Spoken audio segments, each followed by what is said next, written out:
Hello everyone and welcome back to my channel. My name is Michael Regina. I am the author and illustrator of The Sleepover, the all-ages horror graphic novel from Penguin Razorbill. And I am here to talk with you a little bit about my own journey to publication. Specifically, what I wanted to do was share my top 4 lessons I've learned in my process of growing as a graphic novelist and to eventually becoming professionally published through one of the major publishing houses. I wanted to kind of share the insights and major life lessons I've learned along the way in hopes that maybe they benefit you and give you some encouragement to keep going if this is something you want to pursue. I wanted to outline sort of my journey from being someone who wanted to make graphic novels as a kid all the way up until now and working with major publishers for publication of my graphic novels, just sort of show you what the journey looks like and hopefully provide some context for some of the things I want to talk about. So for me personally, comics have always kind of been the dream job for me. I've wanted to make them professionally and do it for some sort of living ever since I was in the 3rd grade, when I learned that it was even like an option for people who like drawing and writing and so on. And I've more or less pursued it the entirety of my life all the way up until now. But the journey from aspiring to finally achieving sort of the ultimate goal of getting something published and in bookstores and so on was a long, winding road, especially because of my interest as a graphic novelist, my desire to tell my own stories, write and draw them myself. It led to some frustrations and things along the way. The first major tip I want to talk about is learning how to focus on the things that I can control.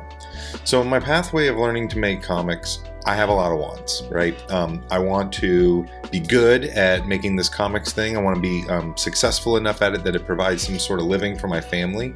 Especially early on, it was like all I wanted to do for a living. That was the thing, is like I need to quit my job and make these comics and do that full time.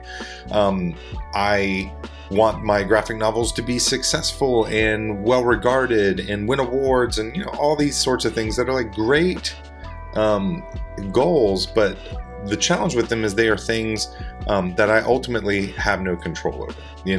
I really can't control how much money my books make. I can't control whether publishers want them.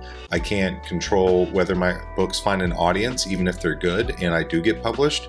And ultimately, focusing on those aspects of this industry and my desire to follow these things as the objective of what I was going to put my energy into led to a lot of discouragement and a lot of discontentment, because what I wanted was to force something into being, and if certain aspects of those goals and desires that I had didn't pan out, well then I felt like I was a failure, So learning to pivot my thinking from those things over to thinking more about the aspects of this career that I could control really opened up a level of contentment and the ability to focus on the work and get good at the work that I struggled with for a long, long time. So what sort of things can you control? So this actually dovetails really nicely into steps 2 and 3. And step 2 is to be honest with yourself. And what I mean by that is, like, are you really good at this? Are you actually any good at writing? Are you any good at art? Is the quality of what you are making slick enough, polished enough, skilled enough that if you were to show it to a publisher or an editor, that they would agree that your work is deserving of publication and all of that? This is sort of a hard truth to swallow, but it's really true. We are normally not as good as we think we are because we kind of get blinders on. And within something like art, it's actually pretty easy to really tell where you stack up in your skill level. One of the things I actually learned to do early on in my career was I would take my art, something I was working on, and I would lay it up against other art that I like, and I would compare the quality of what I was making versus what other people were making. And if I could clearly see a differentiation between my own work and their work, it was evident to me that I had more work to do, because I had sort of already laid out a board of like, these are the artists that I think really well of and that I think are really skilled and talented. And when my art sits next to theirs, it's clear that I have a lot of work to do. Early on in my career, I was so much more focused on finishing and getting things done that my quality within my work wasn't as big of a focus for me. But as I developed and got better, especially towards the end of Adamsville, and when I completed Adamsville, I really sort of stopped and paused, and I looked at it and I said, well, I finished Adamsville. I did books 1, 2, and 3. When I finished book 1, I was unable to find a publisher. And a lot of the reasons why I was unable to find a publisher early on had to do sort of with where I was skill-wise in my progression. But because at the time my focus was so much more on finishing and getting things done, I wasn't as focused on getting better, and I was more focused on finishing. But when I finished Adamsville 3, I stopped and I said, you know what, I think for me to take that next step, that step from doing this self-publishing and this sort of thing and getting actually maybe a book deal with a major publisher, I really need to get better. And so I laid my art next to others, and I could really see where I had deficiencies in my skill level, both as a writer and as an artist. So I spent a year just trying to get better and proving my weaknesses and working on them. And I've kind of made this a habit now that when I finish a book, I spend time just developing and getting better. I've been doing that as I'm dovetailing into work on Deepwater Creek too. There were certain aspects of my art that I felt like needed some improvement, and so I did that. So be honest with yourself. If you need to get better, focus on getting better and work really hard at getting better. And eventually you'll put your work alongside the work of other people that you admire, and you'll see that you really deserve to be alongside of them. I had the pleasure of this recently when I was working on a pitch packet for a new book. I had been wanting to work within watercolor, and I had felt for a long time like I wasn't quite where I needed to be skill-wise to be able to do this and pitch my books that way. But I finished a page, and when I finished that page, I was like, man, I think this came out really good. And I laid it on the table, and I framed it, put it on the wall, and I had it up next to some of the artists I really liked.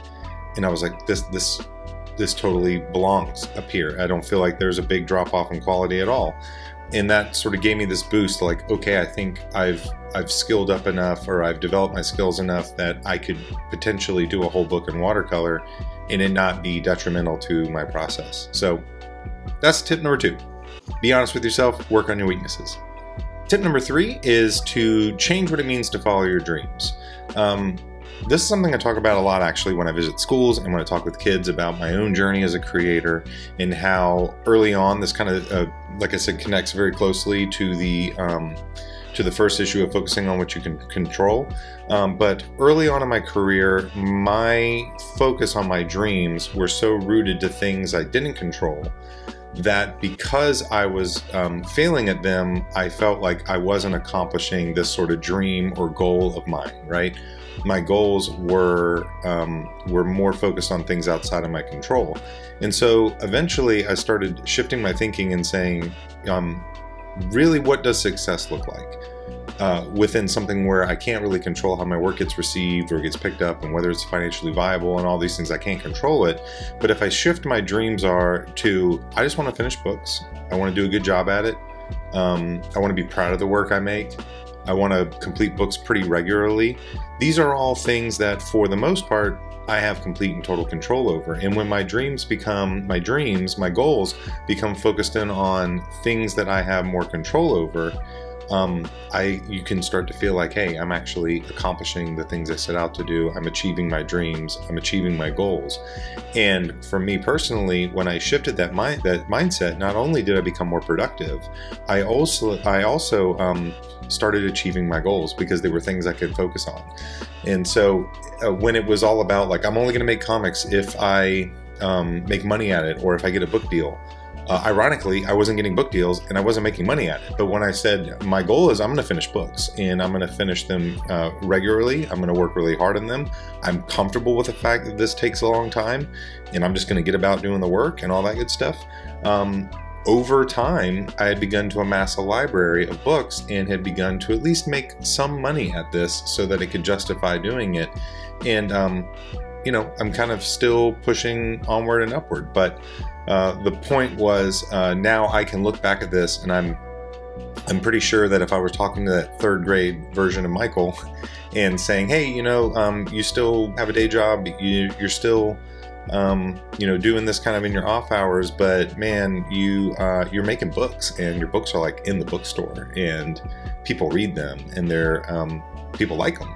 I think my third grade version of myself would be like, that's pretty cool. So, for me, I feel like I'm achieving my dreams. I'm finishing books, I'm putting them out there, and I'm putting them out there for people to read, and I'm getting more opportunities to keep making them, and we'll see where all the other things go that I can't control in the long run. So, tip number 3, change what it means to follow your dreams.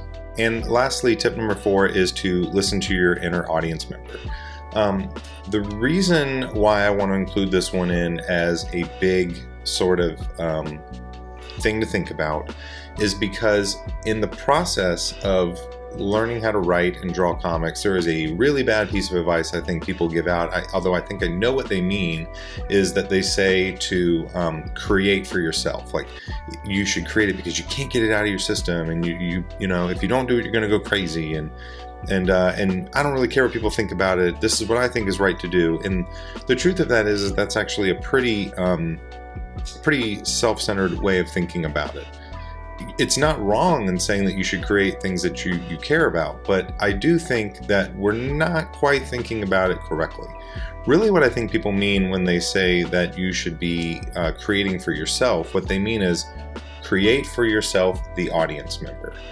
And what creating for yourself the audience member means that you are creating something that if you were a person in the audience either reading or watching the movie or whatever version of the thing it is that you're creating, if you were a person in that audience, make something that, man, if you bought a ticket to that movie, if you went to the bookstore and bought that book, you would adore it. You would think it's the coolest thing that was ever made, and you couldn't believe that someone actually made it. And learning to think that way is really exciting because it does two things. One, it ensures that the work that you're making is something that you're passionate about. But two, it actually does a pretty good job of controlling the barometer of the quality of your material. Meaning that as an audience member when something is bad, right? When you're like, that is a terrible decision that storyteller made. And if you think about it as yourself as an audience member, you're able to sort of gauge your own story from the perspective of like, ugh, I don't like that, I do like that, that's bad, that's good. And I usually, like, what starts to happen with me is I start to think, man, this version of the story is drudgery. If I were watching this, what was it? If I were watching or reading this, what is it that I really wished that this story would do? And it pivots me off in a different direction. So like within Deepwater Creek, when I was more in this create the story for yourself kind of mindset, I was spending a lot of time creating what I felt like was a very dour and serious toned story. And then when I was like, man, if I was an audience member, I would be so mad at this. What would I rather see? And then I was like, this should be an adventure story with scary elements in it. Then it sort of clicked for me, and then it helped drive decisions because it helped me think about, well, if I was somebody reading or watching this, these are the decisions I wish that person would have made. And this is really important because I think this will help just make you a better storyteller. And because you're thinking like an audience member, you're thinking about decisions that your editor will think about. You're thinking about decisions your agent's going to think about, because we're all thinking about the ideal audience member. And what you essentially have to say is, I'm the ideal audience member. I'm the person that would most want to see this. And you have to rest in the confidence that you're not the only person who would probably love it, right? So think about it that way. Think about every decision you make within your story, all this sort of stuff from the line of like, if I were to walk in the store, what's my favorite book, movie, story, comic, whatever, that doesn't exist? I'm going to go make that so that it exists in the world. And if you keep doing that, that will serve you well in the long run. So that's my fourth and final tip. All right, so there you go. Those are my 4 tips as you pursue a career in comics and publishing, things to be thinking about. I hope they're helpful. Good luck on all your projects. And if you haven't read The Sleepover, I really wish you'd give it a try. You can pick it up pretty much anywhere books are sold. And if you haven't read it, please consider leaving a review for the book. And, like and subscribe this video and share it with other people if you think it's helpful. I really appreciate all the emails I've gotten. I've gotten several emails from people just sort of talking with me about comics and how these videos have been helping them. That's been really encouraging. So if you're one of those folks, I'm really glad to have it, and I'm glad to have you here hanging out on the channel. I will talk with you soon next time for an update on Deepwater Creek. See you soon. Bye.